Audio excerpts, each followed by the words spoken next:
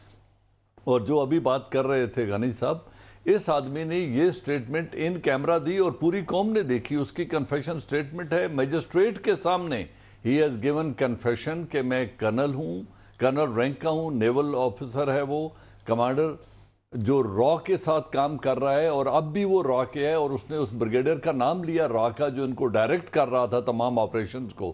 تو اتنی شواہد ملنے کے بعد اس میں کوئی ڈاؤٹ کا ایلیمنٹ نہیں رہ جاتا کہ India state sponsor terrorism Pakistan کے اندر کرا رہا ہے. کراچی میں اور بلوچستان میں 2 صوبوں میں یہ اس نے اپنی کنفیشن سٹیٹمنٹ دی.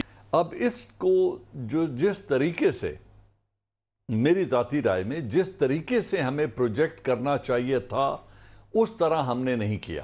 کس کو کرنا چاہیے؟ گورنمنٹ آف پاکستان کو. جب اس کے بعد کیا کرتی گورنمنٹ آف پاکستان؟ میں آپ کو بتاتا ہوں جو میری سمجھ میں ہے. 3 موقعوں پر پرائم منسٹر آف پاکستان کی نریندر مودی سے ملاقات ہوئی. وہاں پہ یہ ایشو ریز نہیں کیا گیا کہ you are involved in state sponsor terrorism in Pakistan.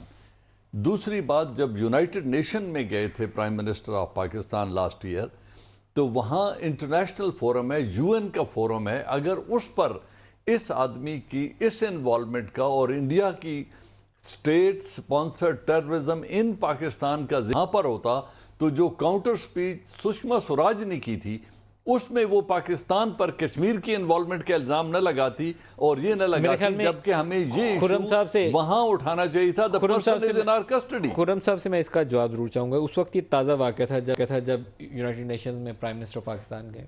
Prime minister نے اپنی سپیچ میں, بلکہ کسی بھی سپیچ میں کسی بھی موقع کے اوپر کلبھوشن یادیو کا آج تک تذکرہ نہیں کیا, لیکن اس کے بعد حکومت پاکستان نے ایک ڈوزیئر جو تھا UN سیکرٹری جنرل کو دیا, ڈاکٹر ملیحہ لودھی نے سبمٹ کیا. ہم فارملی آفیشلی بھی اس کو ریز کر سکتے تھے, بائی لیٹرل میٹنگ میں بھی کر سکتے تھے, فارملی آفیشلی, وہاں ہم نے تذکرہ نہیں کیا. کیوں؟ دیکھیے, پہلی تو بات یہ کہ بائی لیٹرل فارمل میٹنگز تو پاکستان اور ہندوستان کی ہو ہی نہیں رہی. کسی بھی فورم جو سیریس فورم ہے, پرائم منسٹر کی سپیچ میں غالباً جو ہے وہ کچھ ٹریک 2 ڈپلومیسی ہوتی ہے, لیکن ٹریک 1 جو ہے جو فارمل ہے اس پہ ہماری ان سے کوئی گفتگو نہیں ہو رہی.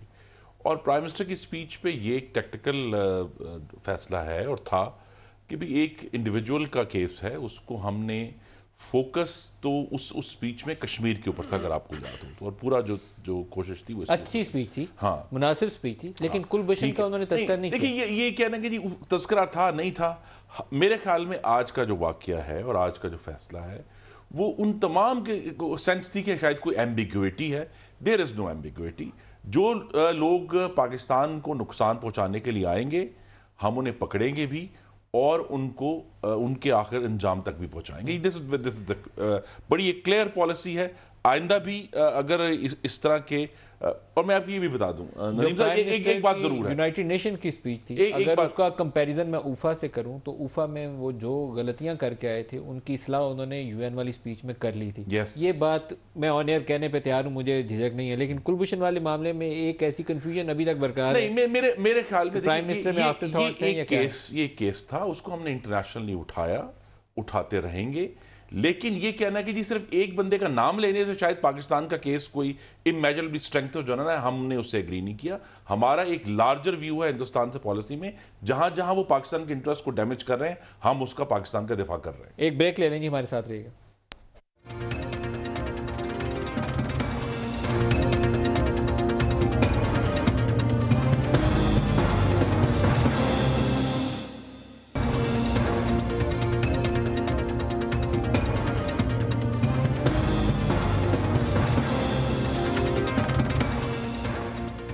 پروگرام میں دوبارہ خوش آمدید کہتے ہیں. سعید غنی صاحب, ایک اس سارے معاملے کے اندر جب ہم انڈیا پاکستان کے اندر ٹیررزم کے واقعات, دوسرے ممالک کی پاکستان کے اندر دہشت گردی کی کارروائیوں میں رول, اس کے اندر ایک مسنگ لنک ایک فلی امپاورڈ طاقتور فارن منسٹر کا ہے جو ابھی تک پاکستان کے اندر موجود نہیں ہے. شاید وہ ڈیسیژن میکنگ جو ایک میرے خیال میں بااختیار وزیر خارجہ لے سکتا ہے, اس کی جگہ کوئی دوسرا شخص نہیں کر سکتا وہ فیصلہ. ملک صاحب, یہ بات تو ہم کئی دنوں سے کہہ رہے ہیں اور مجھے نہیں سمجھ آتا کہ حکومت کو اس میں پرابلم کیا ہے. ان کے پاس تقریباً 2/3 کے قریب میجورٹی ہے قومی اسمبلی میں, سینٹ میں ان کے اچھے خاصے ممبرز ہیں. اگر ان میں بھی کوئی پسند نہیں آتا تو پھر بھی کسی اور کو یہ الیکٹ بھی کروا سکتے ہیں, سینٹ کی سیٹ پر بھی لا سکتے ہیں, نیشنل اسمبلی کی سیٹ پہ بھی لا سکتے ہیں. اب انہوں نے سرتاج عزیز صاحب کو ایڈوائزر لگایا ہوا ہے. مجھے تو سمجھ نہیں آئی کہ ان کو سینٹ میں الیکٹ کرا کے ان کو کیوں نہیں منسٹر بنا دیا, اگر آپ کہتے ہیں جی وہی کام کر رہے ہیں. دنیا میں جب آپ کا ایڈوائزر جائے گا اور جب آپ کا فیڈرل منسٹر جائے گا تو پروٹوکولز کا بڑا ایشو ہوتا ہے. ہمارے ہاں شاید لوگ سمجھتے ہوں کہ جی سرتاج عزیز صاحب منسٹری بھی چلا رہے ہیں اور سارے کام کر رہے ہیں, وہ ٹھیک ہے کر رہے ہوں گے, لیکن جب دنیا میں ایز اے ایڈوائزر وہ جائیں گے تو اس میں, اور ایز اے منسٹر جب جائیں گے تو اس میں بڑا فرق ہوتا ہے. اور یہ بات سب کو محسوس کرنی چاہیے. باقی چیزوں کو چھوڑ دیں, دنیا میں آپ کے کیا کیا ایشوز ہیں, لیکن اس سے سب سے جو خطرناک بات یہ ہے کہ انڈیا پوری دنیا میں پاکستان کو آئسولیٹ کرنے کے لیے بہت سرگرم ہے, اور بہت سارے معاملات ان پتہ نہیں کہاں سے کہاں انہوں نے پہنچا دیے ہیں. اور یہی بات جو میں پہلے تھوڑی کہہ رہا تھا, جو شاید جنرل صاحب کو میری بات بری بھی لگی, کہ دیکھیں ایک سینئر فوجی آفیسر کا پکڑا جانا ایک ریئر کیس ہے. آپ کو پاکستان میں کئی پاکستانی مل سکتے ہوں گے جو کسی اور ملک کے لیے کام کر رہے ہوں گے, کوئی چھوٹے موٹے سپاہی کی سطح کا کوئی آدمی مل جائے گا, کچھ مل جائے گا, لیکن کرنل کی لیول کا بھارتی شہری آپ کو مل جائے اور اس سے ہم دنیا کے سامنے اگر اپنا کیس اسٹیبلش نہ کر سکیں تو اس سے بڑا فیلئر میری رائے میں آپ کا کوئی ہو نہیں سکتا ہے. تو یہ ایک اچھا موقع تھا. اگر ہمارا اس میں ایک بڑا اہم معاملہ ہے تو شاید جو بڑا اہم ایشو ہے میری ابتدا یہ امپریشن درست نہیں ہے کہ ہم اپنا کیس اسٹیبلش نہیں کر سکے. جس پرائم منسٹر کی اسپیچ کا آپ نے ذکر کیا اس کے 48 گھنٹے کے اندر ہماری ایمبیسڈر ملیحہ لودھی نے یو این میں اس پورے کیس کے اوپر ایک بڑی تفصیلی تقریر کی اور پورا کیس لے آؤٹ کیا اور بعد میں ڈوسیئر بھی. تو یہ کہنا کہ جی ہم نے اپنا کیس پٹ اپ نہیں کیا, ہم نے کیس اپنا پٹ اپ کیا ہے اور یہ اس کا فیصلہ تو اب بعد میں پتہ چلے گا کہ دنیا کے سامنے اپنا کیس اسٹیبلش کر پائے یا نہیں کر پائے. لیکن بہرحال نے بہت اچھے طریقے سے کیس پریزنٹ کیا. یہ تو مستقل ہم سب کی ذمہ داری گورنمنٹ کی بھی ہے, تمام جو لوگ پبلک میں اس میں بات کرتے ہیں ان کی بھی ذمہ داری ہے کہ اس کو بار بار ریز کریں. ہندوستان کے ساتھ جو بھی ابھی تک ان کا نام لینا ہے اپنے منہ سے نہیں, دیکھیں یہ تو ایک فکسیشن سی ہو گئی ہے. میں سمجھتا ہوں کہ ہمیں اس فکسیشن سے باہر آنا چاہیے. ایک سوال جس سے میں نے سعید غنی صاحب سے پوچھا, وزیر خارجہ کا, انہوں نے کہا کہ انڈیا نے ہمیں بہت نقصان پہنچایا. ابھی ایک ریسنٹ ایپیسوڈ چل رہا ہے, پرائم منسٹر نے پرسوں اپنے وزراء کو, ریڈیو پاکستان نے خبر جاری کی کہ منع کیا ہے کہ جنرل راحیل شریف کے خلاف بیان بازی مت کریں. جنرل راحیل شریف کو آپ نے الائنس کا سربراہ لگانا ہے یا نہیں لگانا, یہ حکومت پاکستان فوج نے مل کے ایک اسٹریٹجک ڈیسیجن لینی ہے. لیکن کیا ہوا اسی عرصے میں, آپ کے نریندر مودی نے جا کے سعودی عرب کے اندر, آپ کی گلف اسٹیٹ کے اندر, وہ ممالک جن کو ہم یہاں سینے کے ساتھ رکھتے تھے, ہماری ایک انوائرمنٹ کریٹ کر دی. یہاں آپ کا فارن منسٹر چاہیے تھا, وچ از مسنگ. یہ سعید غنی صاحب نے بات تو کر دی, لیکن ریکارڈ کا حصہ ہے کہ شہید ذوالفقار بھٹو کا اس تمام پیریڈ میں کوئی فارن منسٹر نہیں تھا, وہ خود فارن منسٹر تھے. اور عزیز احمد ذوالفقار علی بھٹو اور نواز شریف میں بڑا فرق ہے, کمپیئر نہ کریں آپ. میری گزارش ہے یہ فرق آپ بتاتے ہیں عوام کو.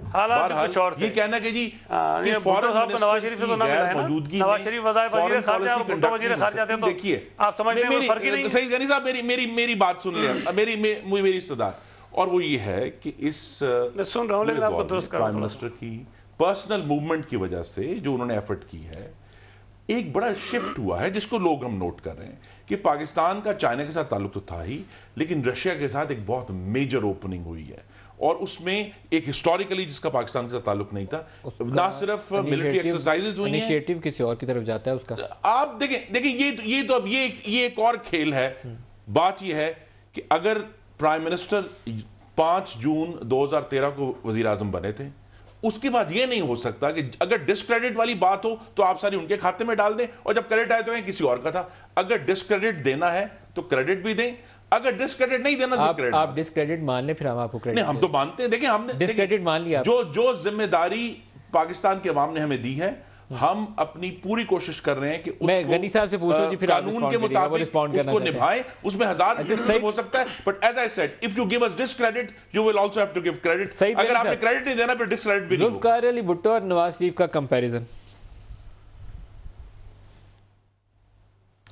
دیکھیں ملک صاحب, ایک تو مجھے لگ یہ رہا ہے کہ یہ ساری اپنی بات کو دلیل دے کے ثابت کرنا چاہتے ہیں کہ ان کو وزیر خارجہ کی ضرورت نہیں. نہ بنائیں, یہ ان کا مسئلہ ہے, ان کی حکومت ہے, چاہے کسی وزیر کو نہ بنائیں.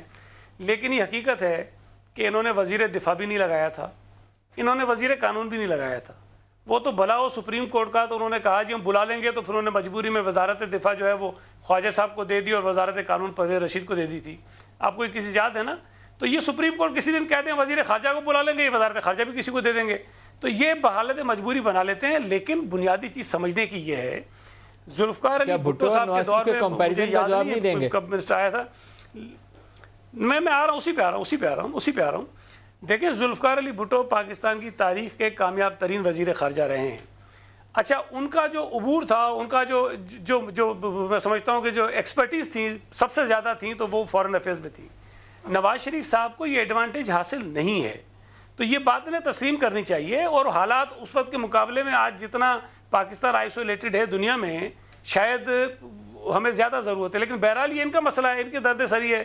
یہ بات پہ دلیلیں دے دے کہ یہ ثابت کرنا چاہتے ہیں کہ وزیر خارجہ کی ضرورت نہیں, ان کی مرضی نہ لگائیں.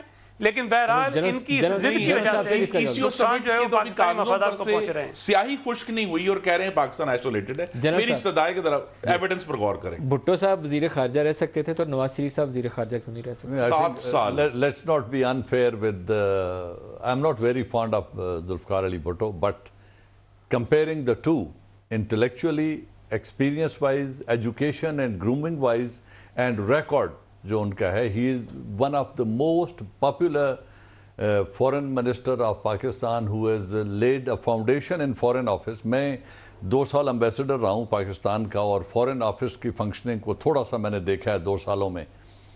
آج صاحب سے کہاں غلطی ہو؟ آج بھی جو جتنا ریکارڈ ہے فورن آفس کا, اور اس میں جتنی رپورٹس اینڈ ریٹرنز اور فارمیٹ ہیں, وہ ذوالفقار علی بھٹو کے دنوں کے بنائے ہوئے آج بھی چل رہے ہیں. کسی فورن منسٹر نے اس کے بعد اتنی محنت نہیں کی جتنی ذوالفقار علی بھٹو نے فورن آفس میں کی تھی.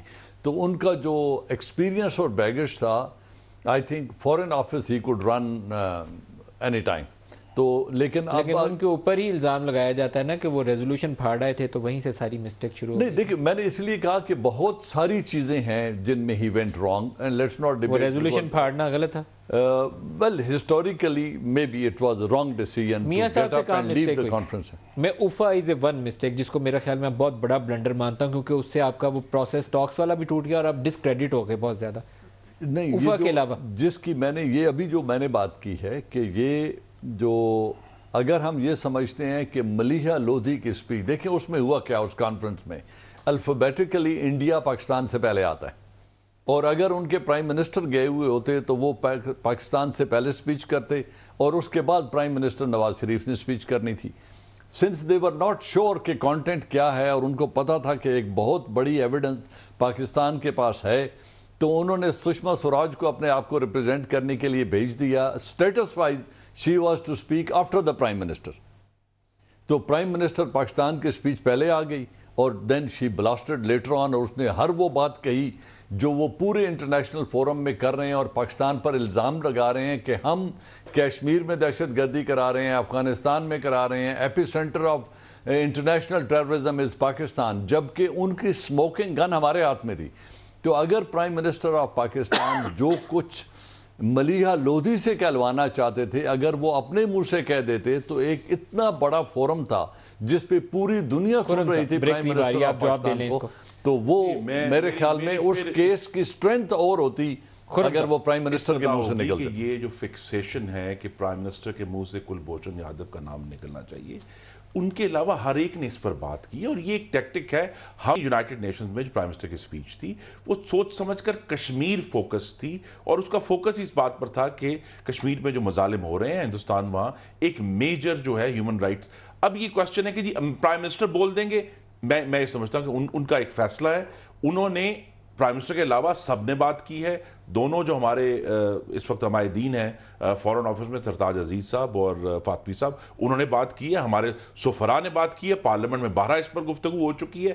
میری استدعا یہ ہے کہ ہم اس سے آگے بڑھیں اور یہ دیکھیں کہ اس کا ہم نے جو ہم کر سکتے تھے پاکستان کے جو موجودہ ریسورسز اور ایشوز ہیں, اس لحاظ سے اس دور میں ایک میجر فارن پالیسی شفٹ ہوا ہے, ایک میجر آؤٹ ریچ ہوا ہے سینٹرل ایشیا کو, ایک میجر آؤٹ ریچ ہوا ہے رشیا کو. تو فارن آفس کے لحاظ سے اور فارن پالیسی کے لحاظ سے میں سمجھتا ہوں یہ بڑا کارڈنل دور ہے, جس میں پاکستان کی جو ری الائنمنٹ ہے وہ کھل کر واضح ہو گئی ہے, اور پاکستان کا جو فیوچر ہے, جو چائنا کے ساتھ ہم نے اس وقت جو ہماری ساری انویسٹمنٹ اور اکنامک پارٹنرشپ آ گئی ہے اس ریلیشن شپ میں, وہ ایک واضح ہو گیا. تو یہ کہنا ہے کہ جی فارن پالیسی کی جی فارن منسٹر کمپیریزن آپ نہ کریں نواز شریف کا اور شہید ذوالفقار علی بھٹو کا. میں نے صرف یہ بات اس لیے ریز کی تھی کہ یہ کہنا کہ جی فورن منسٹر کی غیر موجودگی میں فورن پالیسی ایفیکٹیولی کنڈکٹ نہیں ہو سکتی, یہ غلط ہے. میرا خیال میں یہ بات درست ہے. آج کے دور میں ہم سعودی الائنس کا حصہ بننے جا رہے ہیں, اور we don't know any details کہ اس کی ٹرمز آف ریفرنس کیا ہے, ہماری ٹرمز آف انگیجمنٹ کیا ہے. تو آپ کا وزیر خارجہ ہو تو اس کو یہ پوزیشن اختیار کرنی چاہیے, قوم کو بھی بتانی چاہیے جس کو ہمیں پتہ ہی نہیں. We are unsure. کیا آپ کے اوپر واضح ہے, مجھے بتا سکتے ہیں؟ دیکھیے یہ قوم کے سامنے جب ڈیٹیلز ہم جب when we sign the dotted line تب قوم کے سامنے details You have committed yourself without knowing any details. نہیں, یہ دیکھیں, یہ کہنا کہ جی ہمارا جھنڈا پہلے دن وہاں لگا ہوا تھا. میری استدعا یہ ہے کہ یہ کہہ دینا کہ جی we have committed ourselves without knowing details, یہ صریحاً غلط ہے. صریحاً درست کیا ہے؟ صریحاً درست ہے کہ اس کے اوپر جو فورن پالیسی میں جب تک فائنل ڈیسیجن نہیں ہو جاتا there is a space for ambiguity, رکھا جاتا ہے اسپیس تاکہ آپ کے پاس نیگوسیشن کا بریک لے اسپیس لیں, ہمارے ساتھ رہیے گا.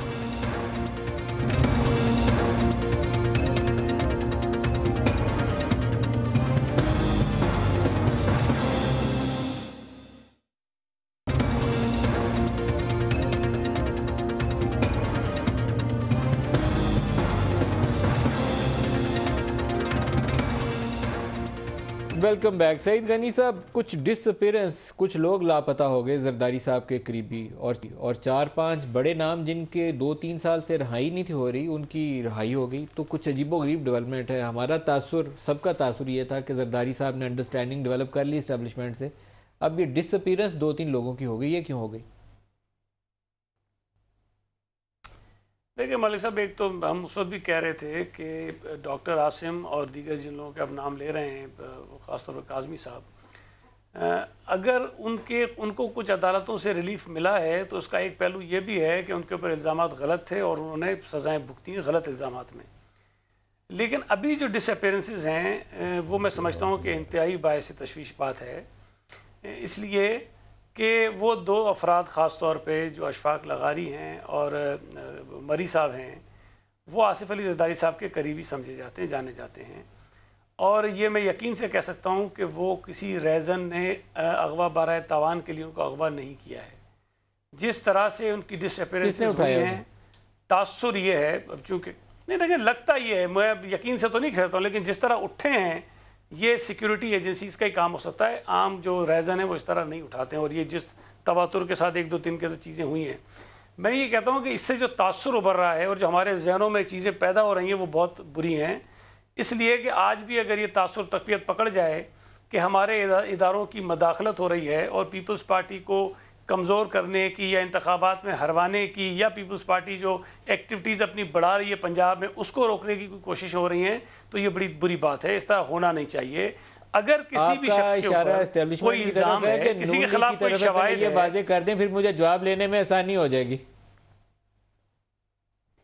دیکھیں نون لیگ خود سے تو اٹھا نہیں سکتی ہے, نون لیگ نے اٹھوائے ہوں گے نا, اگر کسی سے مطلب ہوگا بھی. تو پنجاب میں پیپلز پارٹی کی سرگرمیاں بڑی ہیں, اس کے بعد سے اگر یہ چیزیں ہوتی ہیں تو ہم کیا اس بات سے نتیجہ اخذ کریں کہ یہ کیوں کچھ ہو رہا ہے. میں اس کا جواب لے لوں اس کا. خرم صاحب پہلے آپ جواب دیجیے گا.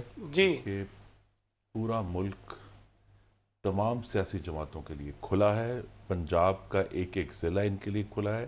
جس قسم کی یہ سرگرمی کرنا چاہتے ہیں ضرور کریں, ہم تو ویلکم. اشفاق لغاری اور مری کو کس نے اٹھایا؟ میں اس معاملے میں مجھے کوئی انفارمیشن نہیں ہے, لہذا میں وہ کہہ رہے ہیں سیکورٹی ایجنسی کا کام ہے کہ ان کو بہتر اندازہ ہوگا. مجھے کوئی اس کی کوئی ویریفائڈ چونکہ انفارمیشن نہیں ہے, تو میں ذمہ دار شخص ہونے کے حوالے سے کوئی نہ I can neither confirm Noor deny. Executive کو اپنی ذمہ داری تو ماننی چاہیے نا, ہے تو پاکستانی شہری چاہے زرداری کے. جی لیکن ایز آئی سیڈ چونکہ میرے تک ابھی وہ نالج نہیں ہے, تو میں اس کو نہ کنفرم کر سکتا ہوں نہ ڈینائی کر سکتا ہوں. لیکن پھر دہرانا چاہتا ہوں کہ پاکستان میں جمہوری دور میں جہاں بھی یہ اپنے سیاسی سرگرمی کرنا چاہتے ہیں, ہم تو سپورٹ کرتے ہیں, اسسٹ کرتے ہیں, سیکیورٹی پرووائڈ کرتے ہیں. پنجاب میں بھی کوئی بندے آپ نے اٹھائے ہیں جی یا کس نے اٹھائے ہیں؟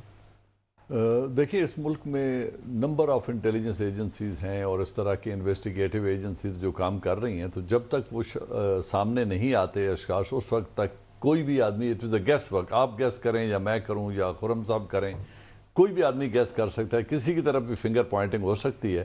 تو I have no evidence and not to my knowledge کہ کس ایجنسی نے ان کو اٹھایا اور کون لوگ ہیں جن کی تحویل بھی ہیں اور کیوں ہیں. اچھا, میرا بڑا سیریس کنسرن ہے being a citizen of Pakistan. اب میں نے پرسوں خبر پڑی کہ 10 بندوں کو ہم نے مار دیا, بھاگ رہے تھے پولیس مقابلے میں لاہور میں, اور یہ تواتر سے ہو رہا ہے کہ میں 200 سے زائد بندے گنوا سکتا ہوں جن کو پنجاب کاؤنٹر ٹیررزم ڈپارٹمنٹ نے پولیس مقابلے میں مارا ہے, جو میں سمجھتا ہوں ایکسٹرا جوڈیشل کلنگز کی ہیں, کیونکہ عدالت آپ کی سزا نہیں تھی دے سکتی, پولیس کیس نہیں تھی بنا سکتی, آپ لے جاتے ہیں گولی مار دیتے ہیں. آج کے دن ہم نے کہا ہے کہ کراچی ایئرپورٹ اٹیک والے اور جنہوں نے وہ پولیس کے آفیسر اسلم کو مارا تھا وہ ہم نے پولیس مقابلے میں مار دیا. اگین یہ اسی زمرے میں آتے ہیں. آپ کا نہ عدالتی نظام نہ پولیس کا نظام, آپ کی اسٹیٹ اس پوزیشن میں نہیں ہے کہ ان کو سزا دلوا سکے, سڑکوں پہ کھڑے کر کے گولی مار دیں. یہ تو کوئی نظام نہیں ہے. یہ ڈس اپیرنس بھی اسی میں آتی ہے, کسی بھی مہذب جب بھی معاشرے گمشدگی بھی اسی میں آتی ہے. کسی بھی مہذب معاشرے میں اور کسی بھی ریسپانسبل اسٹیٹ میں جو انڈیویجولز کے رائٹس ہیں تو وہ نہیں پروٹیکٹڈ, ان کو وہ پروٹیکٹڈ ہونے چاہیے, ان کو تحفظ ہونا چاہیے, اور اگر ایسا ہو رہا ہے تو یہ انلیگل ہے اور اس کو نہیں ہونا چاہیے. 10 لوگ پولیس مقابلے میں مار دی. جی کنسرن ہے, لیکن اس کا نہ میں دفاع کروں گا نہ اس کے اوپر میں کوئی بات کر سکتا ہوں. لیکن بہرحال جب پاکستان کے عوام نے ہمیں ووٹ دیا ہے تو اپنے جان اور مال اور بچوں کی جانوں کی حفاظت کی ذمہ داری بھی ہمیں دی ہے. Strengthen the system. جی سسٹم ضرور اسٹرینتھن کریں گے, اگر ہم سسٹم کو ضرور اسٹرینتھن کریں گے, جب اس سسٹم میں آہستہ آہستہ اللہ تعالیٰ کے کرم سے پہلے سے زیادہ سٹیبلٹی آ گئی ہے، مزید آئے گی. دیکھیں اس گورنمنٹ میں تو فوکس تو ٹوٹلی ٹیررزم اور انرجی کرائسس پر تھا نا.